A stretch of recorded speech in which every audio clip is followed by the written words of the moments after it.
Well, the job role is comprised of three parts. As I mentioned, you must possess adequate job knowledge, and you must be able to demonstrate sufficient job skills in order to be competent. In other words, you need to know what to do and how to do it in order to be capable to consistently deliver upon your brand promise. But that's just competency. And a lot of people stop at competency. Employees stop at competency because their supervisors stop at competency. But there's this other realm, this third part of every job role, which is job purpose, which just doesn't get the airtime that job functions get.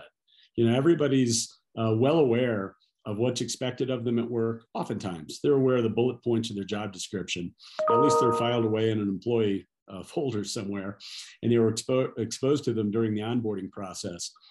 And these bullet points in the job description, these job functions, the duties and tasks associated with the job role are supervised, they're monitored, they're inspected, and they're the large part of most employees' real world of work. What's not is the higher purpose of their job role. That's oftentimes not scrutinized. In fact, it's rarely even discussed. Right. Right. And then you define highest priority or purpose, job essence. You've also used the word as understanding what your highest priority at work means. Can you give me an example of what that sounds like? Yeah. So your job purpose is your single highest priority at work. Job essence is the reflection of that single highest priority at work, the purpose of your job role in terms of the actions and behaviors that you exhibit while at work. So an example of that would be, let's say that I managed a coffee shop. And so I would want to make sure that my baristas were aware that their single highest priority at work was to make a connection with each guest that they served. Let's say a guest entered the coffee shop and ordered a macchiato. So you would expect for that barista, if he or she is qualified or capable or competent, to be able to make a macchiato. So they need to possess the job knowledge of what ingredients go into a macchiato and what proportions. They would also need to have the skills to be able to properly make that to the appropriate temperature and so forth, and then deliver that to the customer. But that's only one part of the customer experience.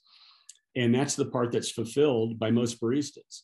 But remember, if I'm the supervisor of that barista and I say, listen, your single highest priority at work, the purpose of your job role, this higher level of your job role, is to make a connection with each guest, then what it allows that barista to do in doing his or her job and fulfilling that request for a macchiato is to perhaps, as he or she is handing the macchiato to the guest who's waiting at the end of the bar, they can say something like, did you know that macchiato is an Italian word meaning marked or stained? Your macchiato is marked with a teaspoon of milk. It only takes a few seconds. And during that interaction, I've made a connection with the guest in support of my higher purpose at work beyond simply executing a transaction and saying, here.